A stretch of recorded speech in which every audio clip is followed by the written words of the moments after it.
All right, here we are. Hello, hello. Hopefully, everyone is having a good evening and you are prepared for some content.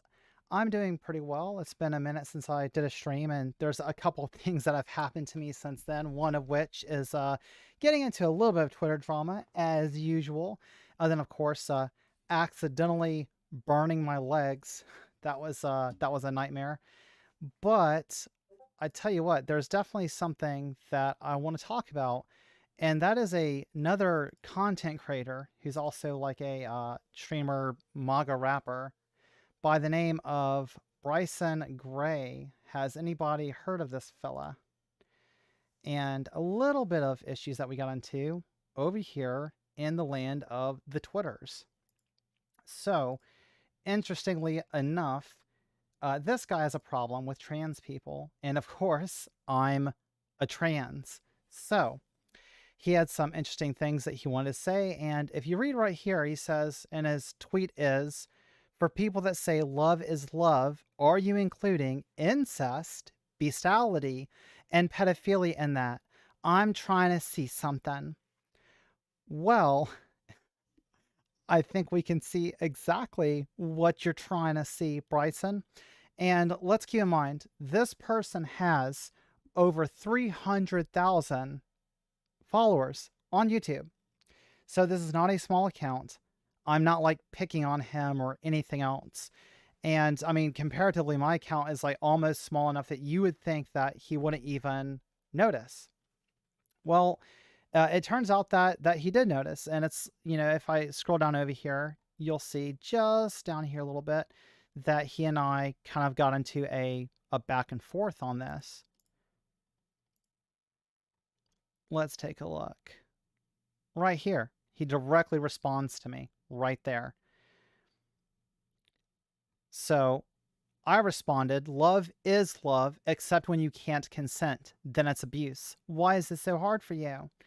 And then his direct response to me, now keep in mind on Twitter, I have just like about the same amount of followers I have on YouTube, which is like maybe like a little over 100.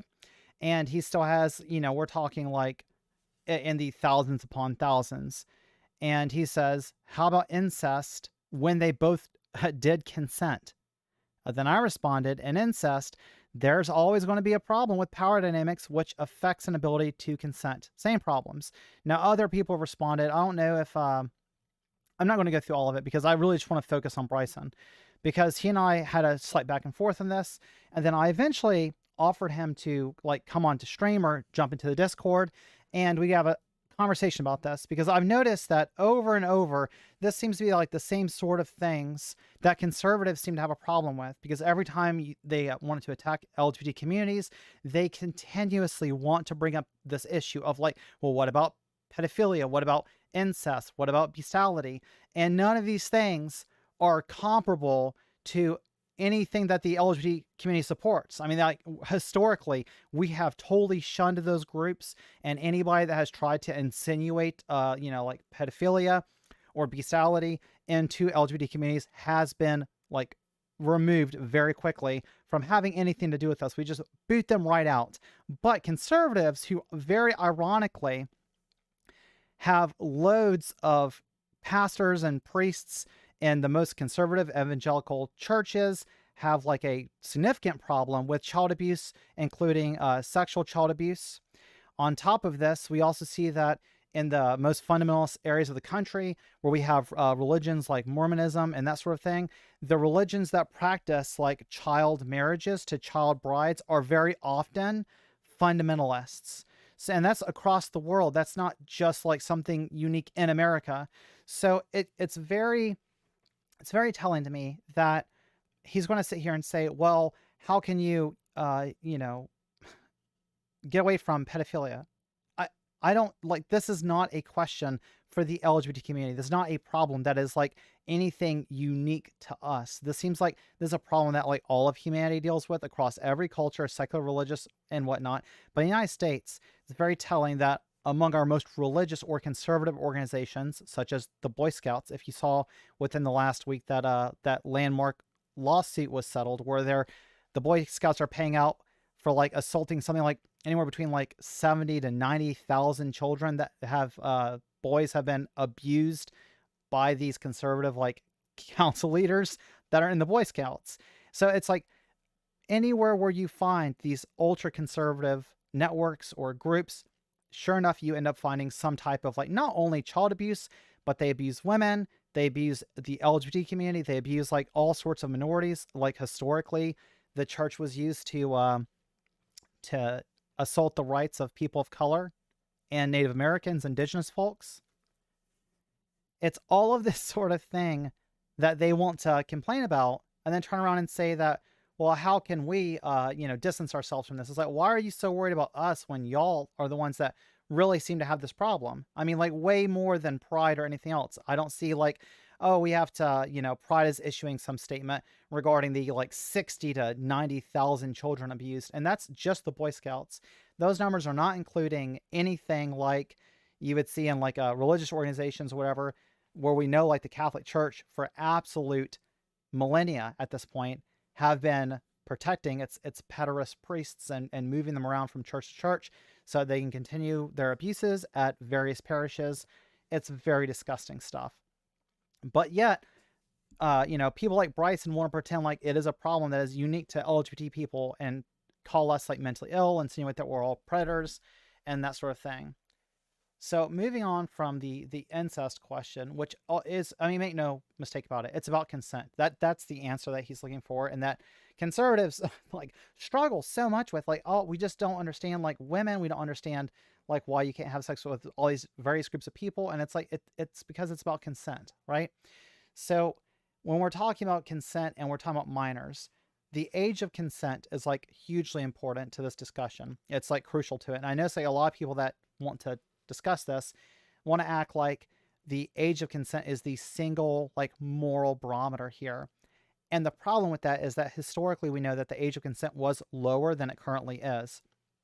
But over time, as we evolved as a society, we learned more psychologically about like the human development, especially the development of children.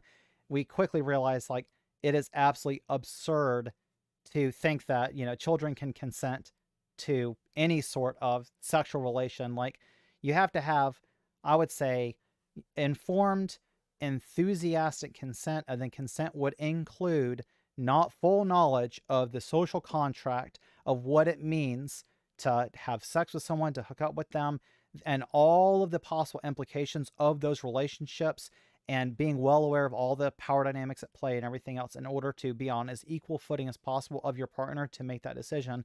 We know that children just are not mentally developed enough to make that sort of decision. It's just not possible. That's why every single one of those types of situations will result in somebody being abusive, is because a child cannot consent. I think we all know this. It seems like perfectly clear to everyone. This isn't even like anything like seriously debated among any community, unless you're talking like literally the abusers themselves, who might, for whatever reason, think that what they're doing is not abusive, even though it flies in the face of like literally every single bit of science, every bit of data, and like every single like metric that you would use to measure like healthy relationships or like being involved with someone. It produces nothing but negative outcomes. So hopefully that's poked a little holes in Bryson's, curiosity about, well, how do we, get rid of pedophiles from our midst? It's like, I don't know, report them to the police, shun them from our communities, run them out where we find them, try and like, suggest that they go and get the mental health help that they need before anything like ever develops in their life regarding anything like this. Like, I hope these people get the help that they need to stop them from ever harming children, first and foremost. So next up, we have, I'm just going to tackle the easy one, bestiality. Well, how can you deny someone the right to love an animal? And is there anything immoral right off the bat with bestiality itself, like the act itself? And the problem is I see a lot of people, especially in Bryson's comments, arguing that it is a morally neutral position to start with, and that like you can't argue like against it. Well, I mean, first of all, like I'm a moral realist, all right? So it absolutely is fucking wrong, like just by itself. I'm just going to say that like right off the bat.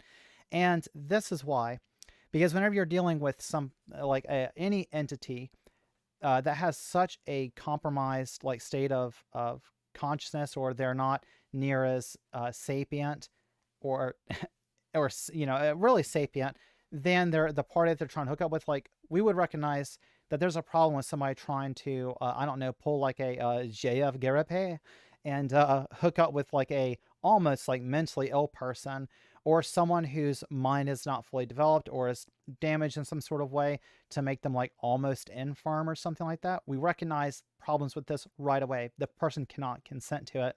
When you have an animal, I mean, pretty much if you compare human beings to any other animal on the planet, they are not as intelligent as we are. They cannot consent to any contract. And that's, I mean, beyond legal. We're talking even like a social contract, at least us not having a full understanding. Now you might say, well, I have a pet dog or whatever.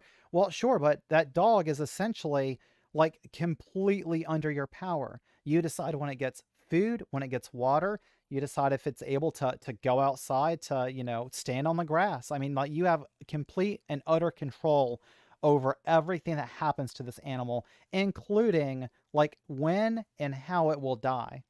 I would say that alone, like, there's such a lopside of intelligence, of power, of authority. Like, there's no possible argument that you can make that is a healthy and happy relationship to, like, for someone to I don't live a life like that with an animal. That's the problem. It's that easy. They are not intelligent enough to make any kind of decisions like about being with someone. This is ridiculous, but this is where we're at, because I have to, argue and sit here and joust back and forth with Bryson and his followers that, for whatever reason, struggle very hard with these issues. But while the rest of us just kind of like, we're like, yeah, that's messed up, you shouldn't do that, when we move on, they get caught up on it for whatever reason.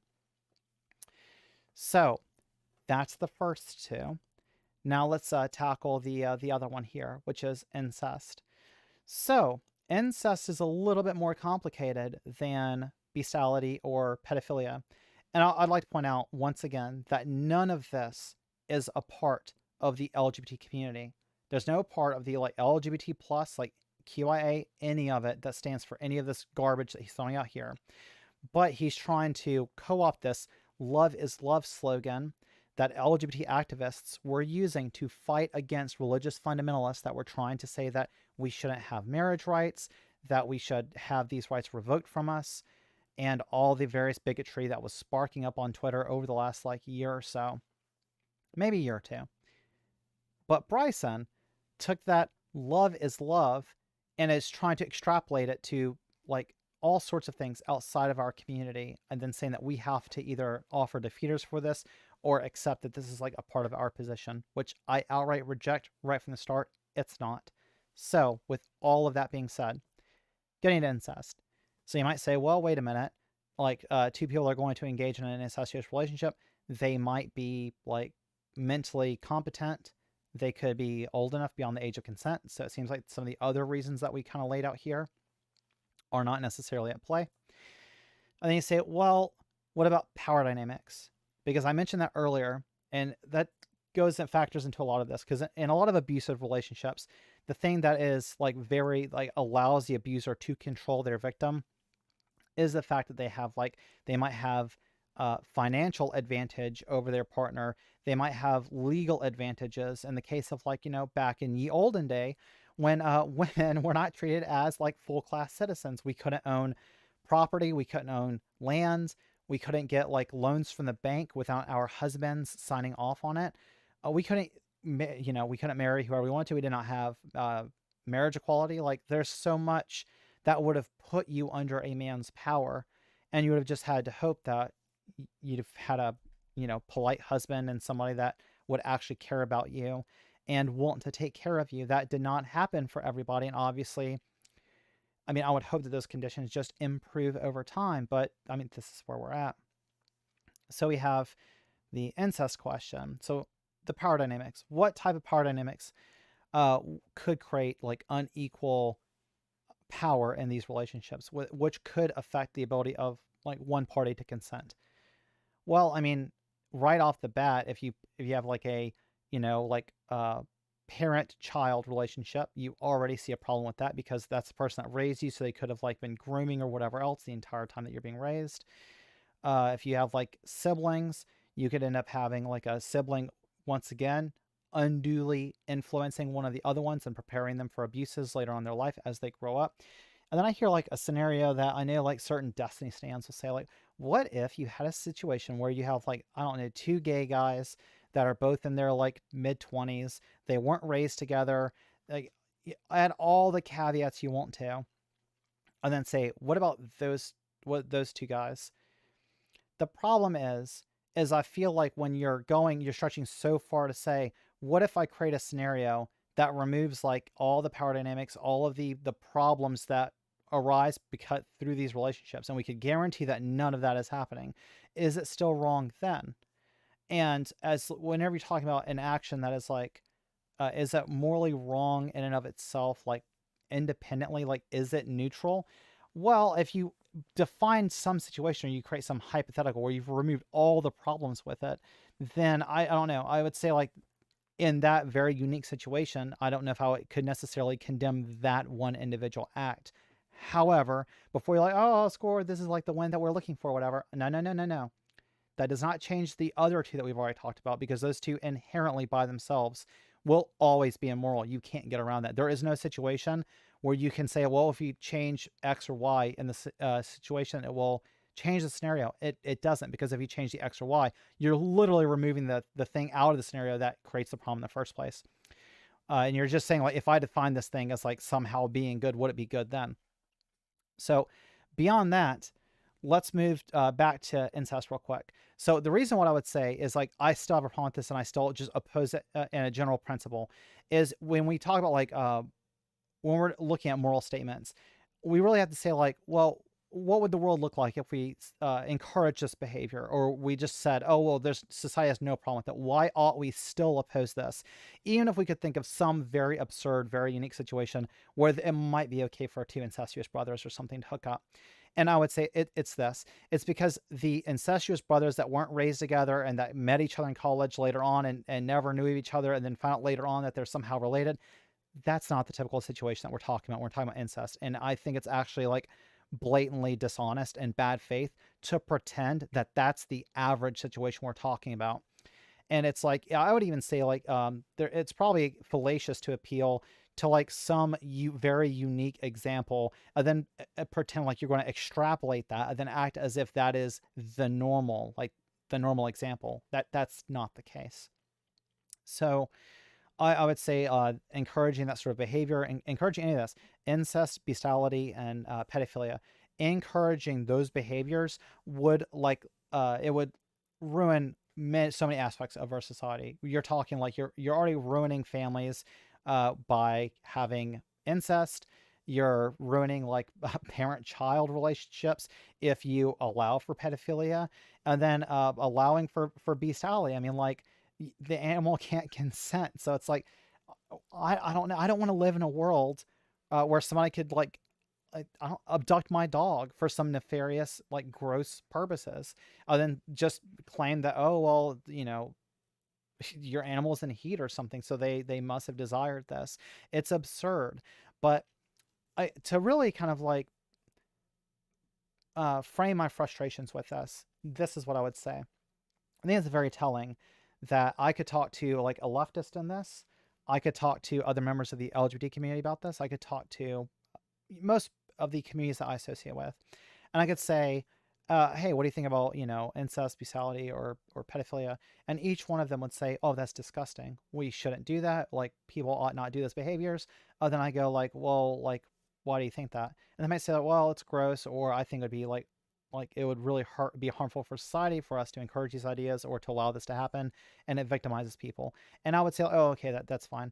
Even if they can't offer me like some type of like philosophical argument or like some type of appeal to morality or point out some fallacious behavior in it, I would still accept them at their word on this. But that doesn't happen in right-wing communities. And I know I said earlier that when you talk about like religious fundamentalism and churches, that's where you see like, I mean, just rampant abuse of children. And the church, I mean, like they offer like literally no fucks given for animals. And at least like on the left, we've got, I mean, veganism is not, and animal rights is not exclusively a left wing position. You just find it way more often on the left, because it's like if you're already extending like civil rights to people, and you want to give you know, equality and equity to every human being, and you're egalitarian, and you're already on the left moving that direction for social rights, it's not too hard to see like how they might start extending those rights, or the ideas that animals ought to have some rights, you know, to the what you would, I guess, historically think of as like lesser creatures than us. So I don't really see, like, it's not a surprise to me to be like, oh yeah, the left is more accepting of like animal rights and animal liberation than the right wing is. But it's very telling that if you scroll through this thread, if you go to my Twitter and you just, you know, look up my tweets and responses, and you go through this, there's so many people that respond to me, and I spent hours going back and forth with a lot of these people. And to be fair, some of them conceded like every single one of my points as I went back and forth with them. They're like, wow, you've made a lot of good points in these arguments. I've never really thought about them from this direction before. I'm going to have to like reconsider my position. I will give them credit that some of them did admit that. The problem is that lots and lots of them were just sea lining, where they're just going to go, why, how, until like you either run out of gas and you get frustrated with the conversation, you just shut it down, or you end up saying to yourself like, well, I can't esoterically, whatever, I cannot philosophically define some specific like minutia of this. Like, how do we define goodness or badness or rightness and wrongness of an action? Although a lot of us can intuit what is or is not a good or bad action, right? And the problem that I have is, in the left, often we will accept these intuitions, and you're like, okay, well, we are in a moral agreement on this, and we can explore this topic together, or we can talk about it later and kind of like suss out the specifics about why we disagree. Because, I mean, obviously leftists fight all the time, right? But on the right, even if they agree with you, it's like a lot of them were like so demanding that like, how can I you know, say this is a wrong behavior, because they want to turn around and try to invalidate my identity or the identity of LGBT people, and they want to conflate us with these like wrong, or I don't know, whatever, unethical behaviors, and they want to listen to see if they can find some way to say that we are the same as them, or the same logic that you could use applies to us that would apply to this other group. And since you shouldn't do like whatever incest because it would lead to a worse outcomes for society, they want to say that, well, LGBT people lead to worse outcomes for society. That's just not true. I mean, it's flatly not true. LGBT people contribute families. We are friends of people. There's plenty of enrichment that comes from our community. Being LGBT in and of itself is not destructive, and does not lead to inherent situations that just cause abuse. Unlike incest, which if you take most cases of incest, that's going to lead to abusive situations that people are in. So I think to at least close out the Twitter segment here, because that's what I wanted to say about consent and why those were just ridiculous issues. I don't know. I felt like it should not have been as hard as it was. Like, they made it way harder than it had to be in those discussions. But Bryce and I went back and forth from this. Like I said, he's a much larger content creator. So I felt like, hey, I'll invite you on a Discord, and then we can just have a conversation and a back and forth with each other. And then you can decide, like, maybe you'll change your mind on some of this. But just as I predicted when I first started engaging with him, Bryson Gray is a complete fucking coward. And even though he's got 300,000 plus subscribers, and I've got 121, he decided it was easier to try to just like dunk on me in tweets. And then when he couldn't refute a single thing that I said, instead of taking the offer to come on and have a conversation about it, he decided that he was going to go ahead and just like skedaddle and just start ignoring me then, because now he can say, well, this Zoe Vexed is clearly too small of a channel for me to address. There's no reason for me to talk to her or to like give her a platform or whatever else.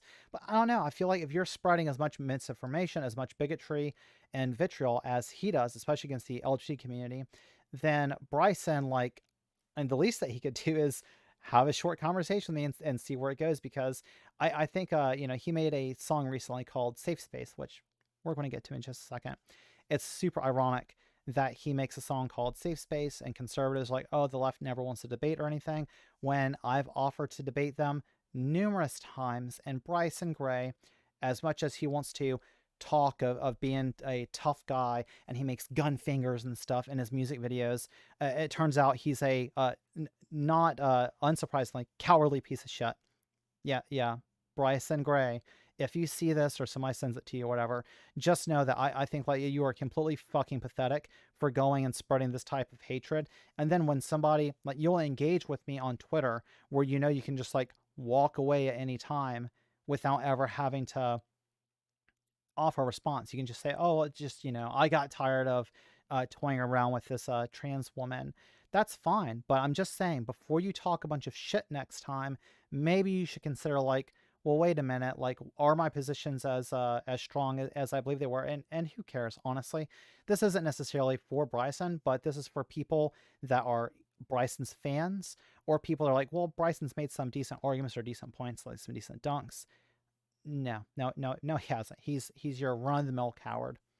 So, Bryson made a song called Safe Space. Now, I will play part of the song, just the opening for it, because I want you to hear some of these lyrics before we get into it. Now, I'm not going to play the full thing because I don't trust that Bryson might not turn around and try and like strike my channel or something, claiming that I don't know, I'm playing his music or something like that. But what I will do is I'll play a little bit of the music and then I want to mute it, but I've got the closed captioning on, and we're going to go lyric by lyric through this crappy song, and we're going to talk about the sorts of things that he's promoting here. So, let's start it. Ay, they might ban me for this song, ay, but this is how I'm rocking. Can't be trans cause it ain't real. They need a mental asylum. So he's saying it can't be trans because it can't be real. Like, and we should be locked in a mental asylum. Now, historically, LGBT people were locked in mental asylums, and we were like literally tortured in there. Electroshock therapy, frontal lobe lobotomies, where they would like impale our skulls with ice picks and damage our brain to leave us as like vegetables and stuff. It's absolutely ridiculous, and historically this was very commonplace. So the fact that he would sit here and say that not only are trans people not real, but then like if we do exist, we ought to be put into mental asylums to be tormented is pretty fucked up, dude. That's a little absurd. And it's like, I don't know, you just look at how hysterical like he is, and it's like, and his shirt says like, thank a straight person for your existence. Well, I mean, sure, but y'all straight people keep producing us trans people and us LGBT people. It's so weird that for whatever reason y'all just keep creating us. It's almost like there's it's completely like mundane to be born gay or born trans. The truth, they look at me like I'm the one with the problem, but they mess with little kids. That's why pedophilia rising. But wait, so right here, all right, so the exact thing in this tweet is what I was getting at. So he's going to sit here and say that pedophiles on the rise because they are messing with little kids. Who? Are you talking about like trans people? Because that's like what the whole opening was about, right? And if you're talking about like trans people, I think if we look at the fact that trans people are only like a small percentage of the general population, then of that population, what percentage of us have ever been like convicted of being like sexual predators? You might find like a handful of trans people like every few years that has committed any type of crime like this. But if we go and we look at like, you know, who are the perpetrators of most sexual assaults, what do we want to find? We're going to find that they are cis het men, just like Bryson and his friend here. And then of those cis het men, what political affiliation do you think that they have? what group do you think they are? They're probably going to be more conservative. Why? Because I don't know. It just seems like the conservative culture, especially a culture that argues that you ought to be able to like, when it wants to say like you should have no government regulations, you should be able to live your life however you want to, do whatever you want to with like very little restrictions, and the government like come take my guns kind of thing. I don't know. It's or that they encourage each other to like form into these like very fundamentalist religious groups where they're believing like in biblical morality, which never condemns such things as like slavery. I don't know. It's very weird that he like makes these arguments, and I'm like, when the majority of the people that are committing these offenses are actually people that have like way more in common with him than people that would have in common with like the trans community. It's just it's weird because we could say like, well, statistically we know like these are the averages, is what the data shows as far as like who these perpetrators actually are, typically cis men. But I don't really ever hear anyone saying like, oh, we should like worry about cis men being around kids or whatever else, especially because we know that a whole lot of the offenders are also people that are related to them. So it's not like the random like trans person that you're targeting. It is you. It's your it's your families and stuff. Like, I just go ahead. All right, it's his way. When you give an answer to the gays, promoting sin instead of telling them to change their ways. All right, they want you to wear masks that remind you of slaves. What? That you're ordered wrong at McDonald's. Okay. This guy is just crazy. Y'all can go and listen to this music video. Like I said, I'm just not going to play the music on it because I don't want to get a strike. There's the captions right there. You can go ahead and read it. This stuff is like, he got suspended from like TikTok. Look at this. Like a man that's a woman, it should be a crime if you impersonate a cop. Okay, like, all right, this line right here. Well, my mind just, I'm not dumb enough to understand like where the connectors in his mind got kind of like crisscrossed, and he started like, he was like, oh, a trans person, or I guess a trans woman specifically who he's going after here, ought to be illegal because it's illegal to impersonate a cop. What? Well, yeah, it's illegal to impersonate like lawyers, you know? It's illegal to impersonate a doctor. It's illegal to impersonate like any kind of like public servant. Like, what's the connection here? Like, what does he imagine that I'm getting by existing? Like, I'm just confused. What does your gender have to do with an occupation? Or I don't know.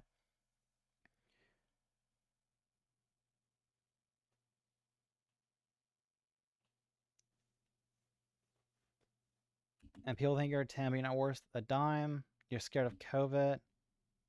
But then people are like 400 pounds and take their mask off to eat fried chicken.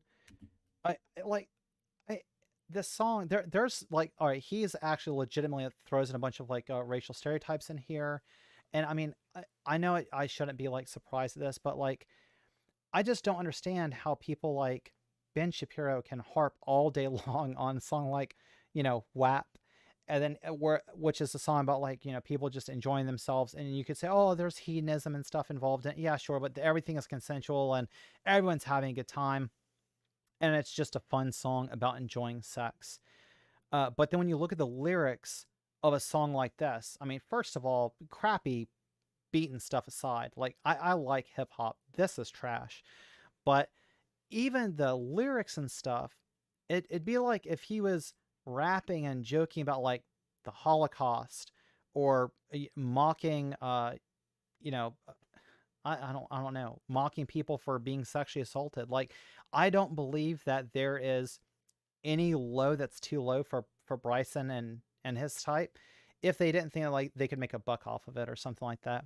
And he says all the time, he's like, oh, they're going to silence me and they're going to cancel me off these various platforms, and I'm not in it for the money, because if I was, then I wouldn't be. No.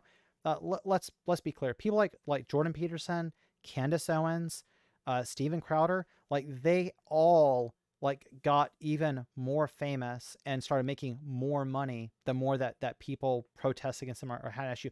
Like the idea of like canceling people away from like college campuses, telling them that they can't speak and that kind of stuff, literally made Milo Yiannopoulos relevant. Otherwise, he was a gay journalist that was writing for the for Breitbart that nobody gave two shits about. But the moment that, you know, the left is like, oh, we can't let him speak and cancel him from all these different events, he made like literally turned that into a career, at least until whoops, not surprisingly, Milo endorsed pedophilia because, and I'll say, I'm way more convinced that it's because he's religious, and as he said, the encounter that he claimed wasn't so bad for him and that's why he supports it was with a priest at his church. I mean, he's a Catholic. What do you expect? Just kidding.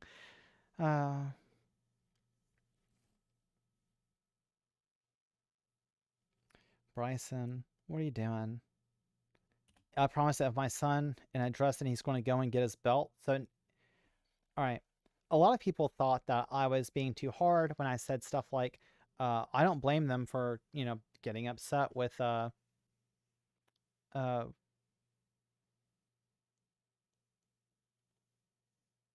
what's this guy's name? So there was Tracy Morgan.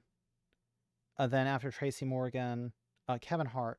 So Kevin Hart, you know, received a lot of backlash because like homophobic tweets that he had made and stuff came out, and then he had said something like he would pick up a dollhouse and like smash his kid in the head with it if he found out his son playing with dolls. And then that sort of thing, and Dave Chappelle's comedy about hating on trans people and his Sticks and Stones, where he took like 30 minutes to run an entire skit of just shitting on trans people. And they were saying that a lot of people were like, oh, you're overreacting, Zoe. Like, this isn't going to create any kind of like cultural problem. Like, you're like, they are not contributing a bunch of negativity in the cultural zeitgeist regarding trans people. Then I am like totally not surprised when I see somebody that is as bigoted as Bryson Gray is producing this, saying that he'll go get a belt and beat. I have no, this is not a joke. It's not a punchline. This is not a rap. I have no, like, no second guesses.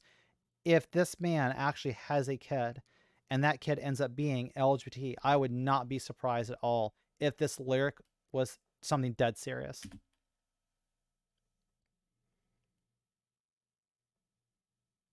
So he says, take a look in the mirror. Tell me what you think about yourself. You need a safe space. And he's going to say, sorry, but I don't care what you feel. I'm about to break the meter. Okay. Okay. Oh, no. That's so ironic. You wouldn't even come on and talk to me on Discord. Massive channel. It wouldn't even have taken you like probably like 15, 20 minutes of your time. And you wouldn't even do that. And you're saying that I'm the one that needs a safe space. This is the same man that has like him, a picture of himself holding like a AK-47 like drawn on his Twitter. I mean, I've got an AK too, right over there, but I'm not going to sit here and like pose with it.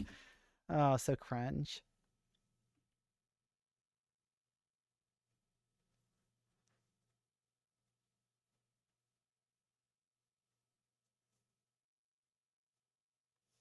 Yeah, no, it's just the chorus. So he says that he would get a Grammy if he put a dress in a purse. Like they want every black man to be Don Lemon. It hurts. They only love us when we're Mike Brown down in the dirt. Like I don't, I'll never get used to seeing people like that just absolutely seem like they just fucking hate their community. I don't understand how you can like be like, oh, Michael Brown's death is something that I'm going to like throw as a like cheap shot into a rap against other people. Like I don't understand people that are like this cynical. If you like BLM and you watch CNN, you brain dead probably wear a mask.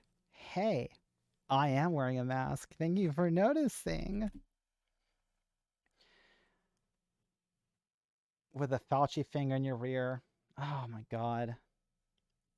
Bryson, is this really the best that you could come up with? Stealing the election and selling children on Wayfair? Oh, I'm like, oh, all right.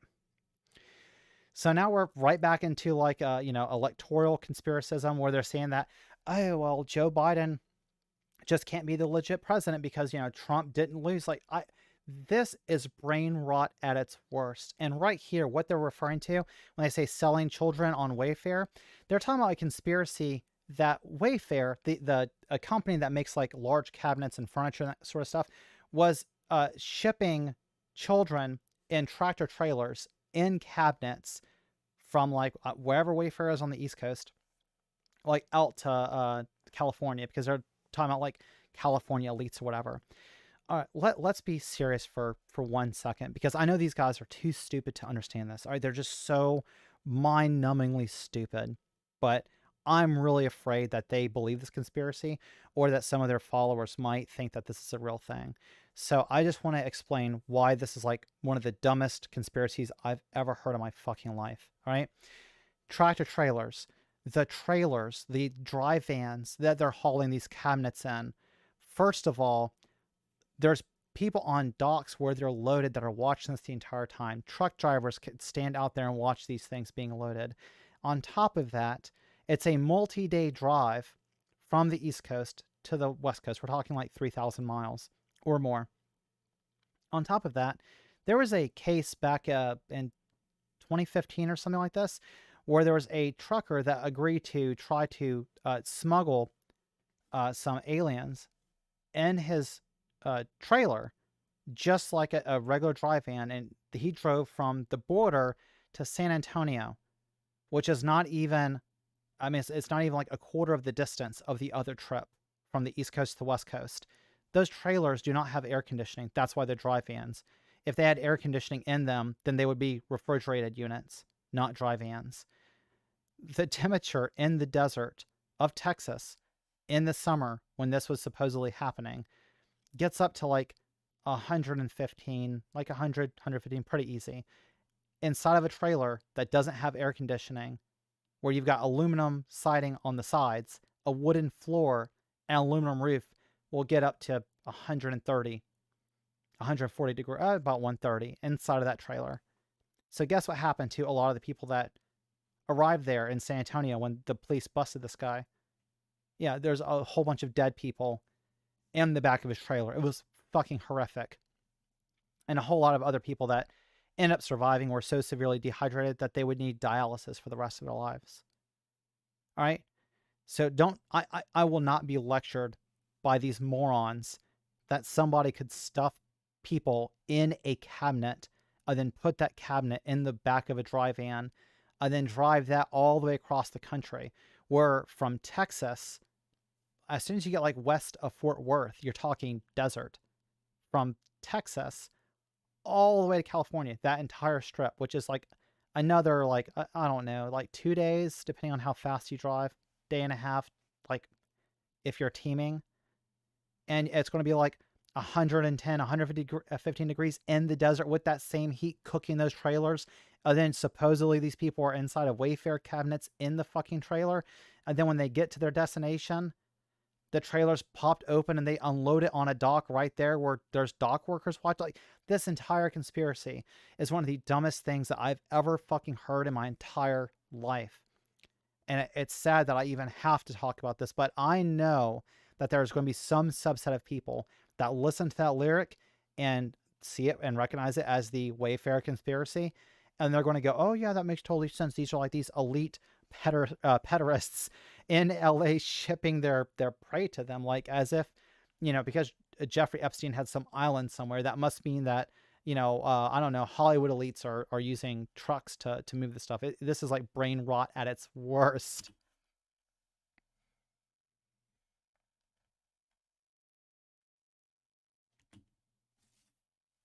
Oh my God. Yeah, cancel me. Of course he wants to be canceled. He's not afraid of a liberal because it's only two genders, boy and a girl. Keep it simple. There's not. I mean, you're just flatly wrong here. And I would not, obviously, I'm not even going to bother to ever offer to debate him on this, because if he would duck me on like talking about incest and bestiality, he damn sure is going to steer clear of me talking about gender. Like, by the end of our conversation, I mean, like, I really, like, there's no fucking way he has any comprehensive understanding of any of this. It's ridiculous. Crisis King, that's my MO. Well, no shit. Of course you would be. Because you have like some imaginary friend that you think like beams knowledge down into your head. Brainwash that TV representatives. Yeah, of course. See, Joe Biden ain't the real president. Like, I knew this stuff. All right. So I'm going to move on from Bryson. I've had enough of talking about this like garbage human being. It's like, seriously. All right. So last thing that I'll say about Bryson is that it's disappointing that like this man has like 300,000 subscribers on YouTube. He has thousands upon thousands that listen to him on Twitter. His TikToks before they get deleted, and then he's like, ban evading on these different sites. It is very disgusting that this man has so many people listening to him, and he's influencing them, and he's trying to like convince them of some type of like LGBT hysteria that he has to fight against and that the right has to like rally against. And that's because, I'll go ahead and say it, fascists need a boogeyman. And that's why, like you saw before, there was the, way back in the day when there was segregation, there was like complete like panics and stuff about people of color being integrated into society, which we know is bullshit. And then later on, they try to use the satanic panic as a defense. They've continuously had the LGBT as like what they claim is like pederast, villains in the background that they can always kind of like try to like scare you about, like, oh, is somebody going to come and steal your kid? Like, watch out for the gays, And then they shifted that to immigration, another favorite like soft target of theirs, where they're like, are you afraid that you're going to lose your job? Like, conservatism is such a fear-based ideology that it's very sad. I actually like, I kind of feel bad for a lot of the conservatives out there. Like, I feel like the reason why they are conservatives is they're so afraid of change because they've been told and scared their entire lives by people that are just like them, that, all these insular ideas about like what it means to be an immigrant, about what it means to be LGBT. And it's just ridiculous. None of it's true. It's not productive. All it does is harm people, and it even harms them and shoehorns them into jobs and professions that they're not happy with, that they would not have made the decision to pursue that thing if they had not been convinced and indoctrinated of it when in their youth. The LGBT community, the left in general, promotes freedom. That's what we really are about. Liberty. We like, do your own thing. Like, no matter how much society has tried to fight against us, no matter how much they have persecuted us, physically threatened us, destroyed our property, taken us from our families have thrown us out on the street, even having been told that God himself cannot stand by our existence. Fuck it, we killed God. Fuck it, like, get out of here. Like, there is nothing that you can do. LGBT will pop up around the world from straight parents and straight families every fucking day. It is an absurdity to pretend that we are any different or deserve the same basic treatment, humanity, and equity as everyone else on this goddamn planet. And it's a shame that we're still having this fight after how many centuries upon centuries that we've been having these fights. But the thing is, things are getting better. There is a light at the end of the tunnel. I mean, I'm a trans woman right here wearing a Mardi Gras outfit, having fun making YouTube videos, dunking on a fucking conservative that's making rap videos filled with conspiracies about Wayfair, the presidential election, and hating on people that look like me, and also being a racist piece of shit with like internalized racism. I'm not going to repeat the line that he mentioned, but I did hear it in there. If you want to, you can go to his channel. You can watch the video with the sound if you really want to hear his annoying voice, chanting on and on about it.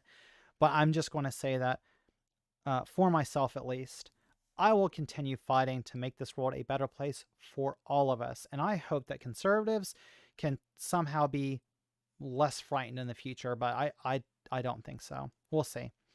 So the next portion of this, the Doyle part that I put in here, and by the way, I hope that you're having a good time. If you're enjoying the stream, please like it, and please subscribe if you think that I have anything worthwhile to say. If you're just entertained by me, if you're just like, you want to come and have something late night to do, or you just want some content sometimes where you're like, I wonder what Zoe is going to say about this. I mean, I get spicy sometimes, I promise you. I'm trying to be more serious with that last subject, because, you know, it kind of insulted me that Bryson Gray is such a like lowly piece of shit, took his time out to sit and try to argue with me back and forth on Twitter. And then when he realized that he could not argue against any of my points and I argued against all of his acolytes, he turned around and fucking started ignoring me and then pretend like he doesn't see my responses to him. Fuck him. Now, like I said, like and subscribe, please. Moving on. Do y'all know who John Doyle is? If you are not aware, John Doyle is a man-child. I'm kidding. I don't know if he's like, I think he's 21. I'm pretty sure he is, but I've kind of like hesitated and going after him before because I wasn't too sure how old he was, but I mean, he is a complete fascistic piece of shit. And we're going to get into one of his videos. He made a video recently. I guess he took a break as he was supposed to be moving to, I don't know, from Michigan to Texas.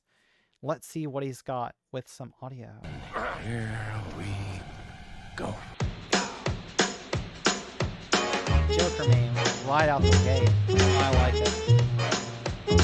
Oh, so weird. That's his sister. I'm not kidding. I guess he made this whenever he was like 17 or something, or when he first made his channel, like his 1950s opening. It's very weird, but that is his sister.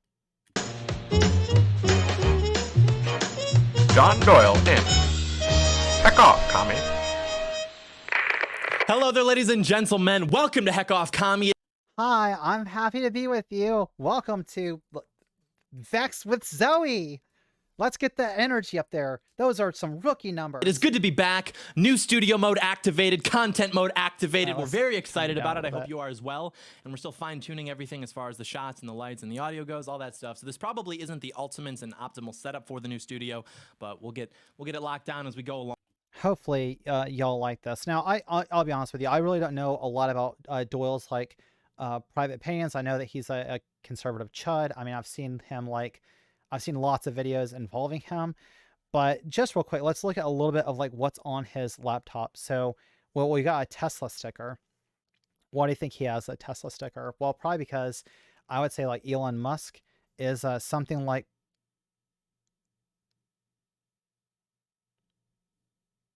oh, my stream crashed. We'll make it back. Oh no, wait, am I back? All right, maybe there was a hiccup. So I'll just pick up where I think I left off at. So John is I don't know, I would say he's definitely fascistic. He's definitely like right-leaning. I'll just say like that he has a Tesla. Oh yeah, he has a Tesla sticker on here, right? So it's like a lot of the right-wing people, like a lot of what they do is like dog whistling and that sort of thing. So a dog whistle is basically where you're trying to convey some political message to your audience that you want people that are in the know to hear, than people that aren't really aware of to not really recognize what you're gesturing at. So the Tesla sticker right here, we could say that obviously that's Elon Musk's company, but Tesla also could be representing the idea that you've got like the great man theory, and that Elon himself is like a known chud that has continuously like pissed people off by tweeting really stupid things, and has kind of like positioned himself as this like suave, intelligent, almost like Bond villain-esque figure. But the thing about Elon that's so silly is that he hasn't invented anything. He is not like people go, oh, Elon is such a genius, and it's like, well, what did he fucking create? Like, he has a whole bunch of companies that he purchased and built using money that he inherited from his father. Elon hasn't invented anything. Like, he's not, I don't know why people think he's so smart. He just bought companies. That'd be like saying like, well, I don't know, like Disney must be a fucking like brilliant scientist because Disney bought a whole bunch of other intellectual properties. Look at what the creative genius that Disney is. It's like, well, no, they just have like a money press, and once they have accumulated enough money, they just bought another company. It's fine. Then he's got Smith & Wesson. We know what that is. Let's see here. Commie Tears. That's cute with the little mug. It says, in the front right here, which his camera is focused on, and instead of the grainy, I guess he's going for a like he's trying to record as if he's like a Bigfoot out in the wild. Like, you know, every single shot of him is just kind of like blurry and out of focus.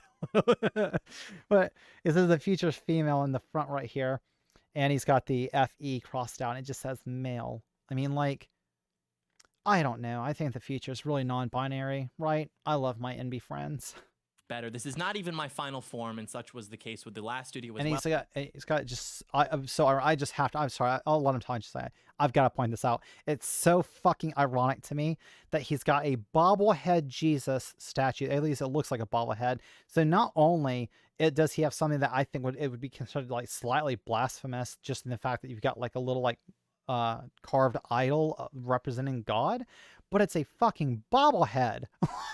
Well, so we anticipated this, but the problem is that very few others will take this into account. So got to get used to the new setup, got to tweak the colors and the lights and the angles and stuff as we go along. Maybe one day we'll even unlock camera 3, the or work on that focus. Maybe one day you'll unlock the autofocus. forbidden angle, who knows? But anyways, we're going to get into this list here, and I do have to say that I've enjoyed the time off because it's allowed for things to sort of like ferment intellectually, and I'd estimate that I probably got about 9% smarter in the time off, so that's cool. And I'll explain my absence at the end of the video so that we can just get right into it now. But just know, just rest assured that there is a method to my madness. The HOC network has expanded to be larger than ever before. We have people everywhere. We have them in media, in government, and local government, and we have their attention. We are literally the heck off communist octopus. Just And that's his.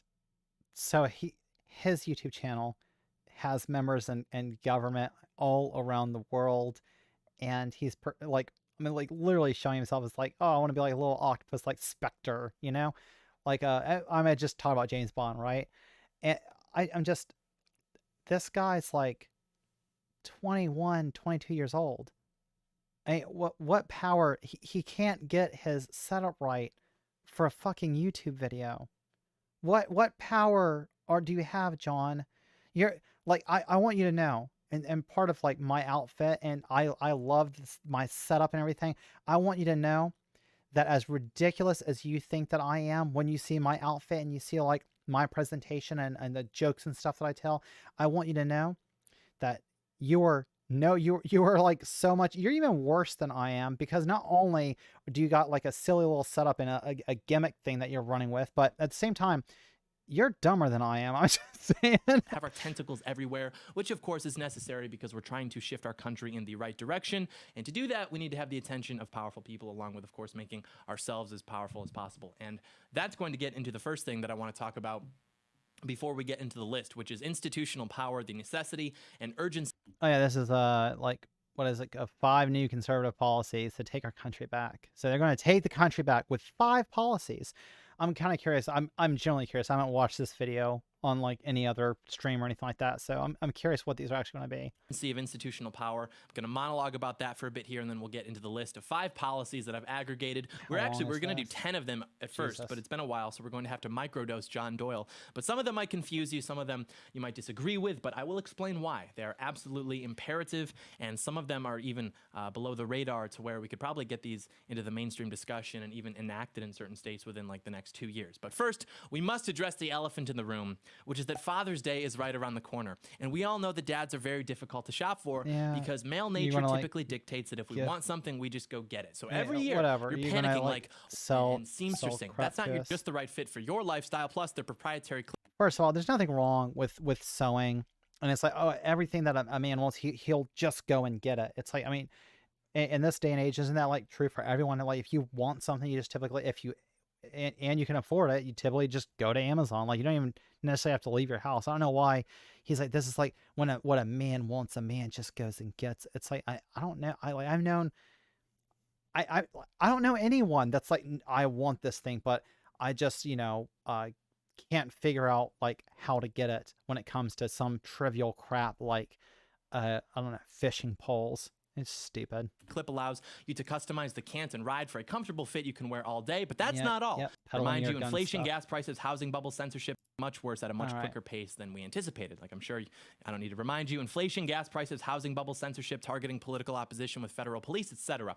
The point Fear mongering once again, just being like, oh, be afraid. These are random things that you should be afraid of. I'm not going to offer like any evidence of it. I'm just going to state it real quick. And obviously that Joe Biden and Kamala Harris are the problem.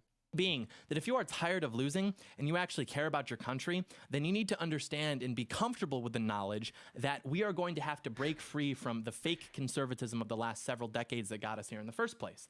Wait, so he admitted, all right, so he's admitting that they've been losing. That I'm fine with. Hey, I'm fine with that. If you want to say like, hey, conservatives have been losing, aren't you tired of losing conservatives? No. Just stay on doing whatever you're doing. Keep fucking losing. But then he's like going to turn around and say, well, the conservatives and that he's been doing for the last like 30 to 50 years hasn't been working. I'm like, well, wait a minute. Aren't you a conservative? What are you fucking, if you're like the last 30 to 50 years, I've just been lost for conservatism. What are you fucking conserving? Like, what's the point? It does not make any sense to continue to run the same plays that have literally never worked for you at any point, obviously. And so they've never worked at any point, but we're conserving something. All right. As we get into some of these policies, you might think to yourself, well, now, wait a minute. Well, that doesn't sound very conservative to me. And there are two things that I will say to that. Firstly, conservatism properly understood is simply that which conserves the traditional American society. That is the ends. What's the traditional American society? Are we talking like 1990s society? Because we, that was fucking 30 years ago now. Are we talking about the 1980s, like the beginning of that? Because that's 40 years ago. What society, John? Are you just talking about like fucking like the idea of a nuclear family? I don't like. Why? Well, I know why it's so poorly defined, but go ahead. It is not an allegiance to abstract principles or means. It is an allegiance to the ends, to actually conserving something. And in case you need a reminder, we have failed to conserve anything on virtually any issue in the last 80 years. I therefore reject any input from neoconservatives who don't get it yet or who don't have the intellectual capacity to ever get it, because frankly, I understand what's happening. I understand why it's happening. I understand who's behind it because I've done the reading, and that's the difference. Yeah, sure. It's a 21 or 22-year-old kid is going to tell every single conservative and say like every, like even like neocons, like we got to go all the way back before anything that they said, because they're all wrong. But this young kid, he knows what's true and what's right and what's accurate and what deserves and needs conserving and how to do it because he read some books, y'all. Lots of people can only conceptualize conservatism in terms of what they've heard on talk radio or cable television or whatever. And so given that, let me ask you this, and this is the second thing. Why do you think that you were allowed to hear that? And I'm not saying that these people are necessarily bad people or that they sold out or something, but why would the system allow for anything that would pose a challenge to it to be broadcast en masse? Because anyone can have a fucking YouTube channel. You can get on and say whatever you want to. You might get your account terminated or whatever, but I mean, you could upload it theoretically. But I mean, even like people like you, people like Steven Crowder, Ben Shapiro, y'all upload shit all the fucking time. It's like y'all want to have a persecution complex and pretend like you're just silenced and endlessly harassed and harangued off these sites. When that's not the case, you're still fucking here. You're still saying this stuff. So am I surprised that you're allowed to say this stuff? No, I'm not. I mean, like, it's never stopped y'all before.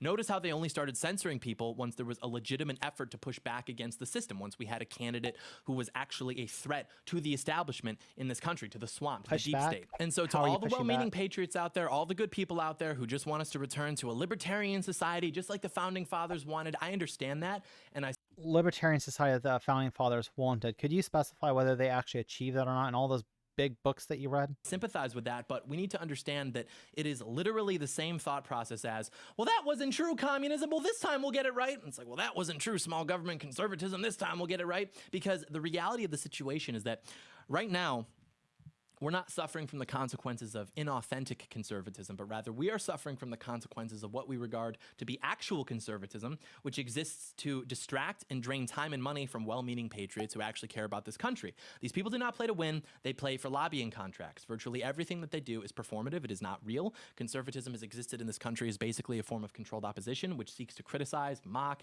and most irresponsibly and dangerously occupy crucial volume and resources without actually doing anything to push back against the left. It is all performative. Take the recent issue. Transgender girls competing in women's sports. Oh my God, of course he has to, like every single one. It's the same talking points over and over and over. There's like a like a wheel that you could just spin with talking points on it. That's going to, you know, and then it's going to hit one of these talking points. And they're going to go, oh, that's what I got to freak out about today. Or this is what I got to like scare them about today. And trans women being in sports is one of those issues because they try to like make it sound like this big scary boogeyman that they got to like get you with. And if you don't watch out, they're going to take over women's sports, destroy them, whatever else. When, I mean, like we all know that conservatives really cared about women's sports before trans women existed, right? Well, wait a minute. He said that no conservatism like has ever successfully defended any of these positions that he's going to advocate for, except that he has already infiltrated multiple levels of the government and all these different organizations with people that agree with him and that want to conserve the things that have never worked conserving. Okay. Biological men competing in women's sports. It's ridiculous. The left. Now, there are, this is just, you're too dumb to even talk about this. It's not true to flatly say they're biological men competing in women's sports. They're trans women. There are standards and requirements that they have to meet before they can compete. It's not like you can just say that you recognize that you are trans and that, you know, like if you are a FTM that you, or I'm sorry, if you're MTF, then you suddenly realize like, hey, I'm, you know, a woman, I identify that way. You don't get to go the next day and go run track. This just doesn't happen. Left have absolutely lost their minds, folks. How can men compete in women's sports? It's not fair to all of our female athletes. Does that ring a bell? We're familiar with the talking points. Let me ask you a question now. How exactly is your day-to-day affected by the collapse of the institution of women's athletics? Hey, they don't give a shit about this. This is like literally just a talking point to scare conservatives. Now, I will say, if you care about this issue and you really are like, oh, Zoe, I really wish that you would delve into this, whatever else. I've talked about this ad nauseum, but Jangles Science Lad, that's Jangles Science Lad, LAD, made a video, like literally if you just Google YouTube, trans women sports Jangles, it'll pop up his video and he goes in depth. He is actually like certified to talk about science when it comes to athleticism, and he made a video on it. It was like an hour long. He dissects all of these talking points and why it's complete nonsense. This is not to say that biological men should be allowed to compete in women's sports. And actually, don't even call them biological men. That's just ceding more ground to the left rhetorically. Why would we need to use biologically as a modifier on the word man? Yeah, the reason why you're using biologically as a modifier is because you know that if you just say like man and woman, you're kind of betraying the fact that you're talking about gender. You're not talking necessarily about like sex. Like you don't even know why you should use or should not use certain terms to be like advantageous to your argumentation. Just say men. But yeah, this is not to say that men should be allowed to compete in women's sports. This is simply to say that the whole issue is totally performative. I quite frankly cannot think of a less important, less consequential noun on American soil than women's sports. Oh, well, but young girls won't get as many trophies now because they have to compete against transgender girls. Hell yeah, that's male excellence right there. Let's go, boys. But seriously, no, I understand the problem. I understand the concerns. I understand the importance of athletics and competition. I don't think you do. No, you don't. But you my don't. problem is that the discussion... How is this like number one? He said he has a 10-point plan. And this is supposed to be his video on 5 points. And we are almost 10 minutes into a 35-minute video. And he's like meandering on all these different things. Now, I know, like, I am a rambling motherfucker. But if I sit down and say, I'm going to give you a list of like 5 things, I try and make sure I at least like nail them out or outline them at the very beginning. He didn't outline anything. He just said, this is what it's going to be. Believe me, like, I've got people everywhere, boys. Let's go. Like, male excellence. This is like, I mean, this is, all right. John right here is not, this is not male failure. I have like no problem with men. And I've loved tons of men in my life. This man, this is just a failure. You could have edited this, John. This isn't a live stream. In itself is not a serious discussion.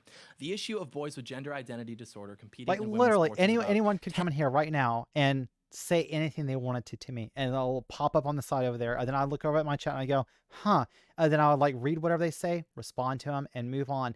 They could sit there and nitpick my arguments as I'm making them on talking points, whatever else, but that's not what you're doing. You're pre-recording this, and you couldn't cut out all of this like useless nonsense. 10 years downstream of the actual problem, which is that we as a country are entertaining the idea that gender, sex, biology, hormones, it's all unimportant, it's all insignificant. And so what I'll say is that It's not unimportant and it's not insignificant, not to our community. And we're the ones actually exploring gender issues and saying, well, we realize that there's been like some subset of our population that's been unhappy, has been discriminated against, has had laws passed against them, have been like shunned and run out of communities, have been beaten and murdered for who they are, have been denied access to certain jobs. Like, there are countless issues that matter because of the way that traditional hierarchies of gender have been enforced, especially upon women.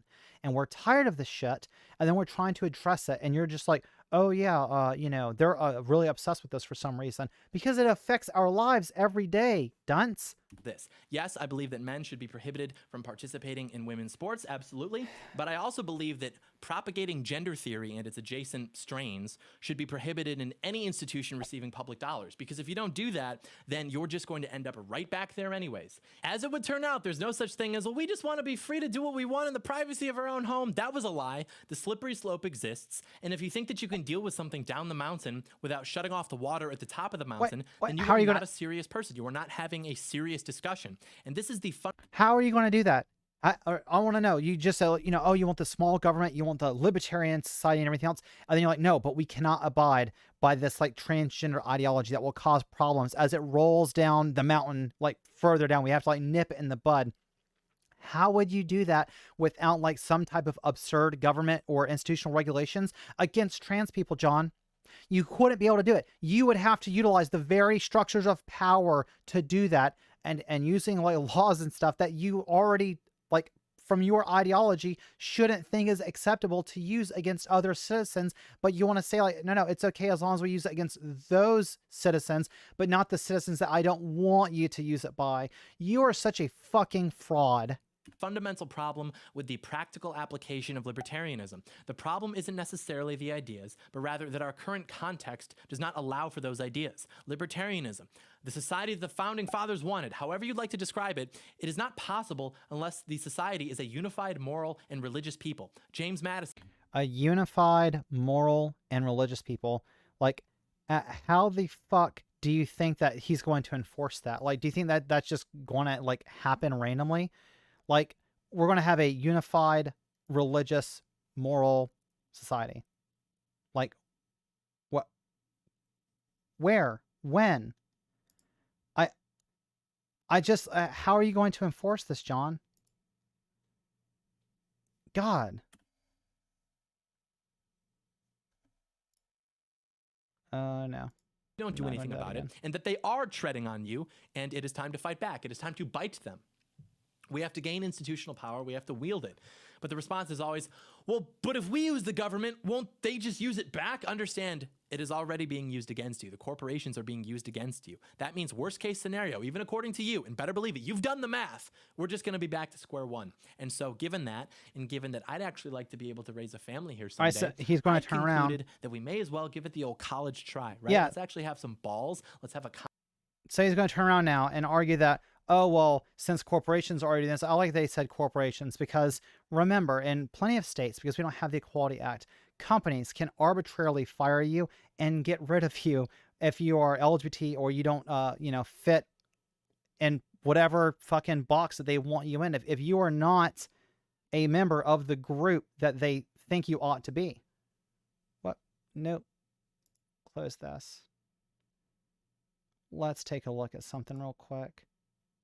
So this, I swear to God, this guy is just so fucking dumb. Pull this up real quick.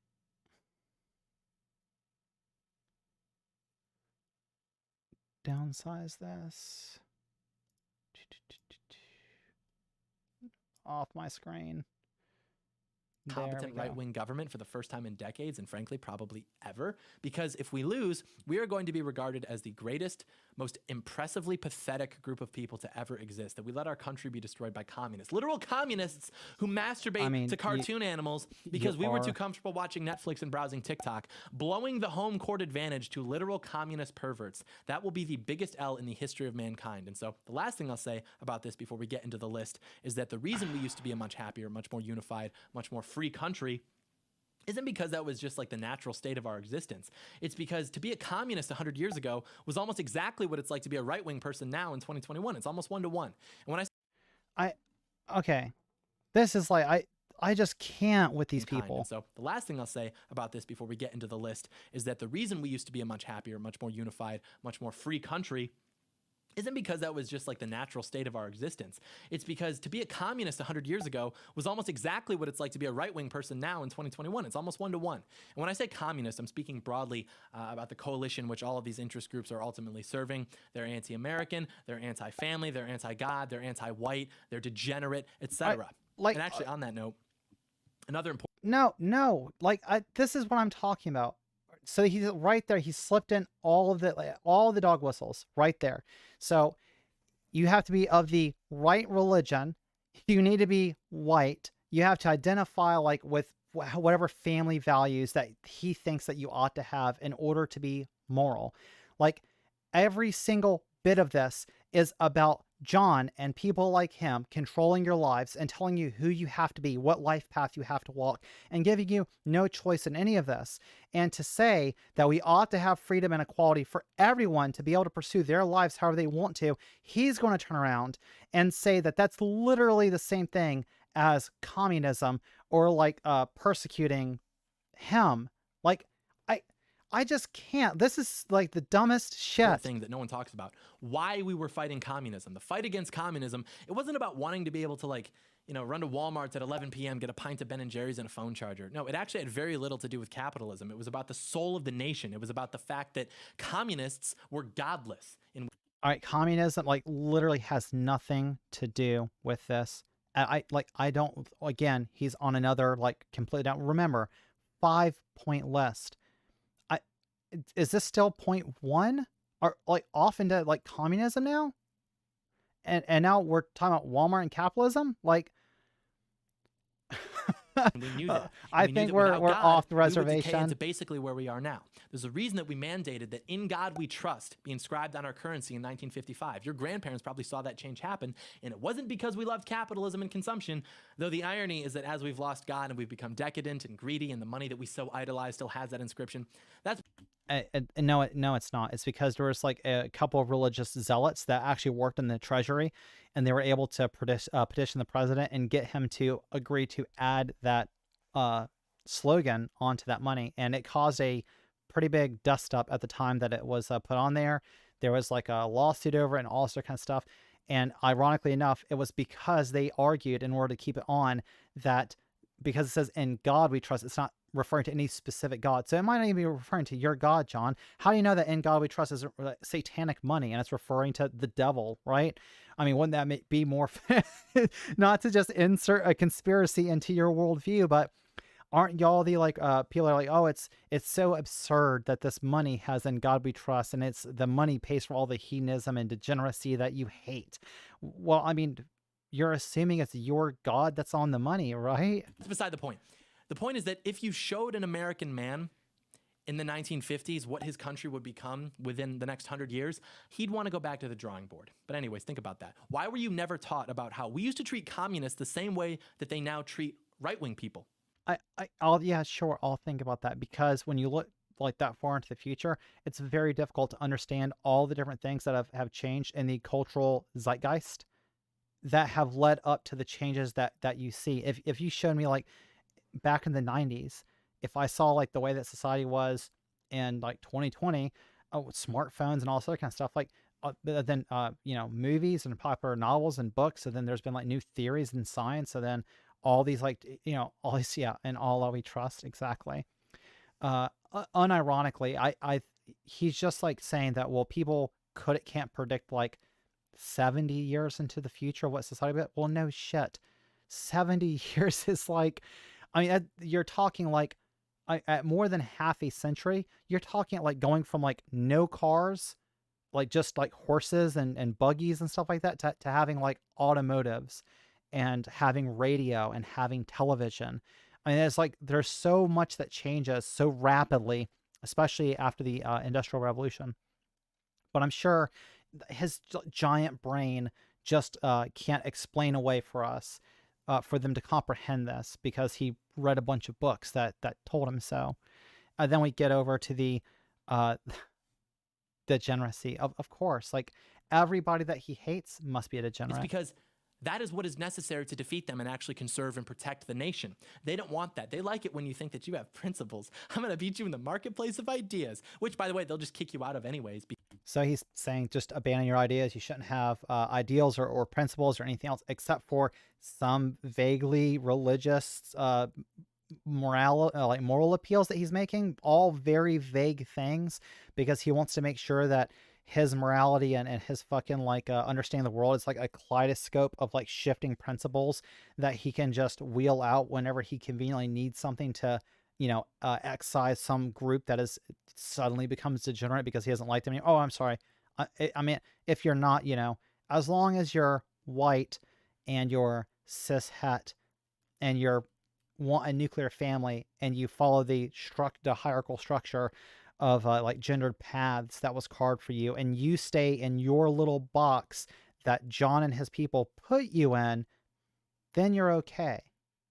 But if as soon as you decide that you want to think for yourself, that you want to be a free thinker, that you might not want to follow the life path that somebody else mapped out for you, that you're like, you know what, I think I would like to have control over my own life, then you're the problem. Then you're a degenerate. Because the left can act with total impunity because they have virtually all of the institutional power and you have none of it. 100 years ago, we used to target communists in the government. It's like, oh, schools and universities are so left-wing cucked or whatever. That's the institution I always hear you yelling about. What other institution do you think like the left has taken over?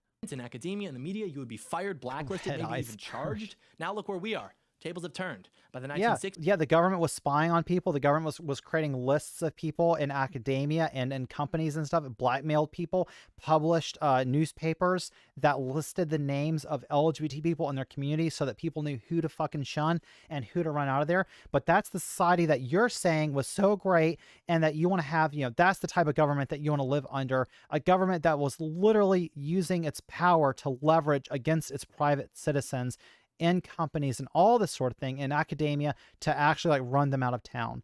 And that's what you're saying was good at the time. Like 60s, they'd taken over academia. By the 2000s, right-wing thought was non-existent. By the 2010s, any student or faculty who dissented would be targeted. You will be made to conform. They did the same thing with similar timelines. Is going to be a conservative targeted for what? It doesn't make any, like, there are so many Christians out there. There are so many conservatives that work like everywhere among us. Oh, exactly. Yeah, billion-dollar corporations are really leftists. Like, get the fuck out. Like, I don't understand. How does he think this? Like, I've worked, especially, I grew up in the South, in fucking backwoods Alabama, all right? I'm telling you right now, other than, like, major metropolis areas, all over this country, when you go to small towns and stuff, there are conservatives everywhere. I mean, look at the last vote that we had. So we have like Biden with what, 76, 78 million plus votes. And then you've got Trump with another 70 million votes. So we know that there's at least that many conservatives here, right? That's not a small number, John. You cannot be simultaneously this small little group that's like barely holding back the tides of this like crushing wave of social progress while simultaneously saying that they're a bunch of weak degenerates that you're just going to like, you know, crush under your like Nazi boots. In public education, big business, media, Hollywood, etc. And so we have no idea how to push back. We are fish in a barrel. There are no right-wing organizations dedicated to getting individuals to strategize and infiltrate these apparatuses to take them back. Partially. Yeah, so there's nobody like PragerU that exists out there, like a fake university that is like trying to peddle their YouTube videos to like high schools around the country. There's like PragerU for kids now. So they don't exist, John. They're not pushing propaganda to schools under the guise of a fake university. Yeah, sure, that they don't exist. Right-wing radio, like talk shows, don't just dominate airwaves all across this country, especially when you're on like AM radio, where if you're out in the boonies, a lot of times that's the only thing that you're going to get on your radio is a right-wing conservative talk show or a like Christian nationalist propaganda. Like,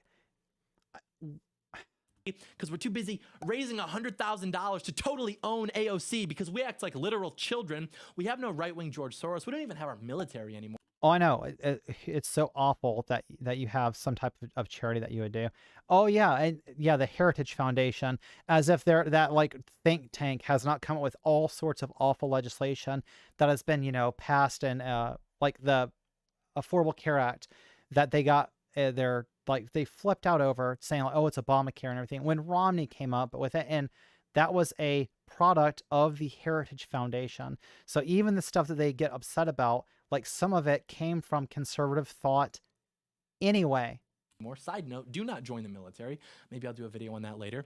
But think about this. They're Oh, in so such the firm conservatives control are over you anti-military that they now. can commit legitimate acts of violence and terrorism, and it will either be ignored or romanticized by the mainstream narrative. But if you listen to federal police when they tell you that you can enter a building as long as you don't break anything, they will arrest you and write the history books to compare. Oh, wait, that you can break in as long as you don't break anything. So like I guess we're just gonna like forget the police officer that those same people like beat to death with a fire extinguisher, right? We're also going to ignore the lady that got shot and killed trying to like breaking into the like inner sanctum where where supposedly the Senate was hiding out at. We're going to ignore the fact that the same group had like constructed gallows right outside the building, and they were like chanting "Hang Mike Pence." And there's like credible threats that multiple of these people made that they wanted to carry out terroristic act. Okay, sure. So we're just going to hand wave that when I'm sure you're going to say something like the real concern was like protests over innocent people being shot and killed by the Comparing police. to the 9/11 hijackers. And so we essentially have two options: occupy a power structure or die, like literally die. And probably the only way to go about this is to do the same thing that they did. We need to have our own long march through the institutions. We need tens of thousands of disciplined, hyper-focused, patient, highly motivated individuals. Also, to anyone thinking, well, but how do you know your ideas are correct?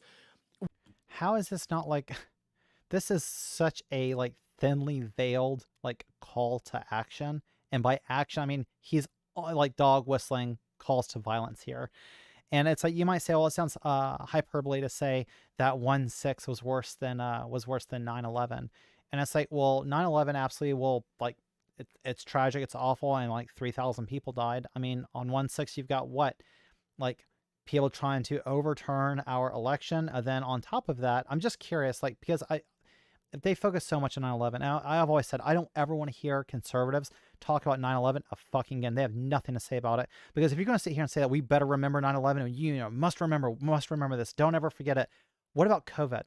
All right, that's killed over 600,000 people, and they want to hand wave this and say that the left was freaking out over nothing, that it was never anything serious, that there's all these comorbidities that were the actual reasons that these people got harmed, but you're going to fixate on 3,000 people that died in a terrorist attack. That's the thing that we should focus on, not the virus that is still among us and still killing our people, and not just people in 2 fucking buildings, but people all across this country of every walk of life. I don't understand the rationality that through the lives of 3,000 people ought to be immortalized, but 600,000 people don't fucking matter. I don't get it. What if you're wrong and communism's actually correct and better? I don't even know how to answer that. Like am I supposed to not be confident in my beliefs, having done the homework? What your ideas and beliefs have failed and failed and failed, right? That's what you've been saying the whole time. It's been a whole like history of failure from conservatism. So maybe progressivism is the way to go. I'm just saying it doesn't have to be communism, but I mean like at least say like the way that has never worked and has failed every single time is probably not the best way we should go. Do you think it's possible for us to know right from wrong? Do you need to see my math? Can I show you a picture of what the other side looks like? Because honestly, that's like the most compelling argument at this point. I mean, I could just pull up a picture of a whole bunch of like white people and trailer parks that are all like meth heads and say, oh, look, there's the conservatives. Like you can, if you handpick whoever you want to. And honestly, I'm looking at this right now. It's like, other than what these are like, Antifa photos or something. Is that what this is? Because I see the person with the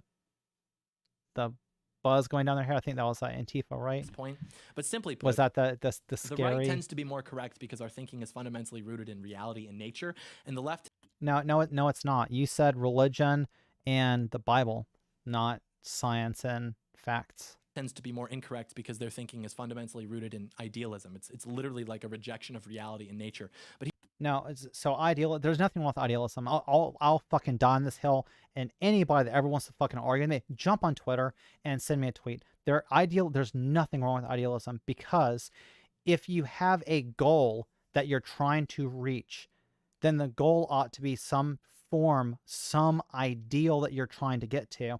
And then you work your way toward it, like over time. I'm not saying that, you know, oh, you have to have this ideal, and if you don't reach this ideal, then nothing is worth happening. That's a perfect solution fallacy. That's not what I'm talking about. I'm saying that if you're going to reach for something, some improvements, then you should start with the goal of saying, this is our ideal outcome. Then if we're starting here, how are we going to work to get there? And if you say, well, that's idealism because you have some ideal that you're working toward, I'm fine with that. What's wrong with having an ideal? At least you understand like what your goal is. Like you have motivation to try and get there. But here's the sobering truth, and I wish this weren't the case, but everything throughout history suggests that it is, which is that it's not enough to just be right. You have to have the power to disseminate that truth because people aren't that smart. They're basically lemmings. Don't believe me? Still think the best ideas win? Okay. All right, you've literally said this whole fucking time that none of your ideas have worked historically, that we're going to have like, just take your word on it. You don't want to show us the math. You're not getting to anything. We're halfway through this video almost, and you've not moved on from like whatever your first point was supposed to be. There's not a 1, 2, 3. There's nothing like that.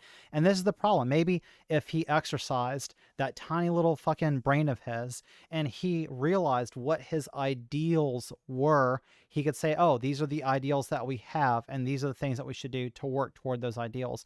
Instead, all he's doing is condemning the left, saying that nothing that we value or cherish is worth anything, calling us all degenerates, saying that, you know, dog whistling racism and Christian nationalism, that those are the good things and that is what we should be working toward. But he gives no mechanism to do so other than just some vague hand-waving gestures at blind indoctrination, after he's already admitted that conservatism has never fucking worked for anyone. Just saying, like, time is linear. And as new information comes in, especially as social progress, and the better that we understand psychology, that we understand one another, and the better we get at getting along with each other, conservatism goes by the wayside. It doesn't fucking work. You are literally fighting against time itself. And that's why conservatism is just fucking stupid. Our species, as every other one has on the fucking planet, has survived through evolution and adaptation. And that's what we have to continue to do as a people if we want to thrive and continue improving and getting better up until our species meets whatever end it will meet. That's what we have to do. We have to get along. We have to find ways to coexist with one another. And I know that's like a you know, bumper sticker meme, the coexist. Look, it's a fine ideal to have.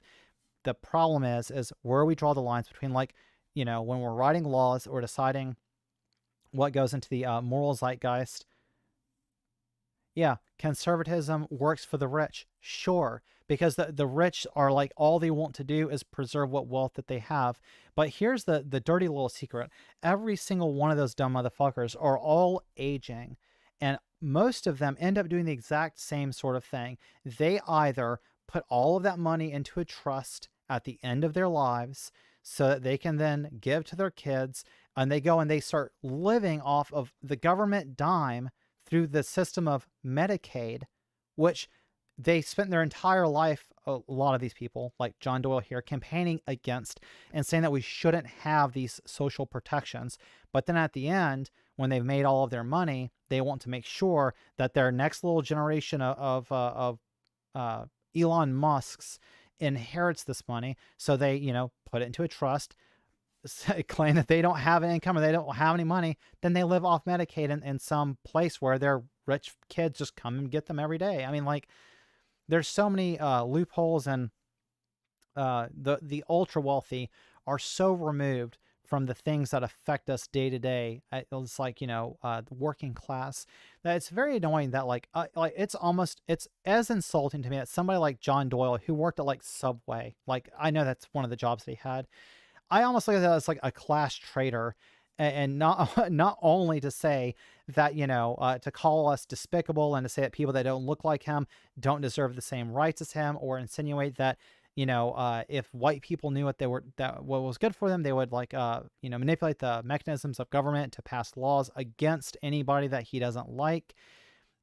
It's just as disgusting that he sees I feel like he has no idea what it's like to go out here and break your back every single day working like real jobs, because as far as I know, like he worked Subway, then he went straight to doing YouTube, and it's because he's been living with his parents. Like this studio, it was in his parents' home. I can't make this up. Like where's the Sigma male John Doyle that, went out and got a job and got his own, bought his own house and has a retirement plan and a wife and his kids by the time that he's like 25? The conservative dream, that's what he's selling people. And as George Carlin said, I would say it's the conservative dream because you'd have to be asleep to believe it. Why do so many people all of a sudden think that gender doesn't exist anymore? Because the people who control... Well, Carlin was talking about the American dream, but to be fair, I would argue that I think that what John Doyle is arguing for is the, fictional, mythologized version of the American dream. All the narratives told them so. People need to think for themselves, but they don't. We know what's right. We know what works, and we know that we need to trust ourselves to communicate that. The reason this country used to be better wasn't because of freedom and small government. It's because the people who were controlling the narratives weren't evil yet. Like there was always... Sure. So now everyone that's just controlling the narratives is evil. All right.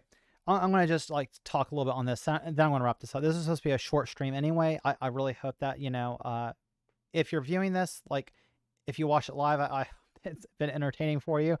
If you come and watch this in the future, then definitely, once again, please subscribe. I make, I have tons of plans for videos in the future that'll be just as entertaining. But I'll say this about this narrative bullshit before I head out for the night.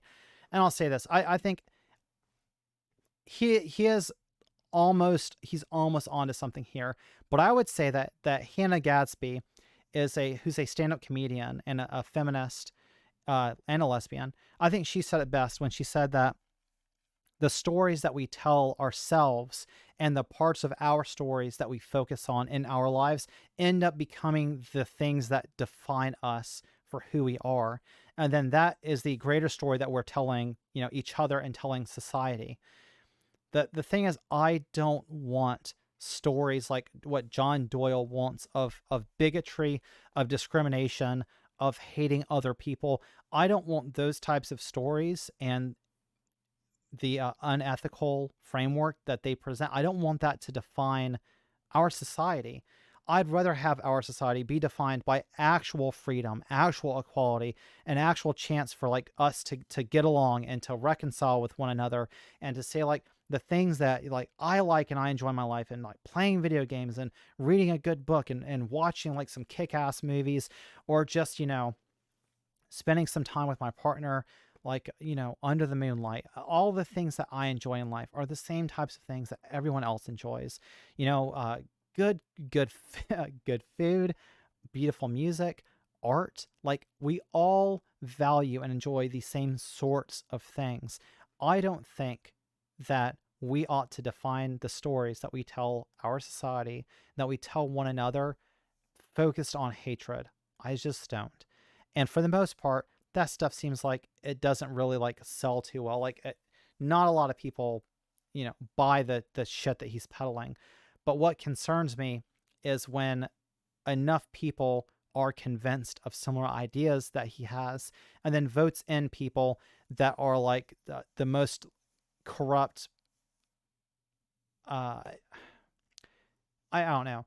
They would be the most corrupt, unethical, swindlers, con men, dangerous people that will not only harm themselves just through their actions, but end up harming our entire country and society at large, because we look at those people and we say, oh, the stories that they are telling about this white fright stuff and white rage and all these other sorts of things that the right likes to harp on, complain about critical race theory, as if these are the things that are actually going to harm our society, that help us better understand one another, instead of the actual problem, the actual harm that's being done by the individuals that people like John elect that then act obstructionist and stop social progress, stop us from being able to make things better for everyone. I don't think that just a select handful, a minority of white people ought to hold all the power in this fucking country.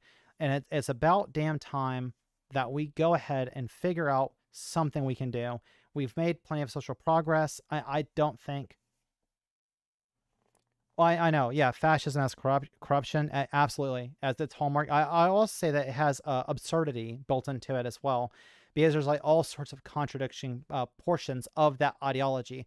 Like your enemy simultaneously has to be, weak, but also strong, and that your nation is constantly, under threat of collapse from foreign powers or enemies, but at the same time, you're the strongest, most best like people that have ever existed.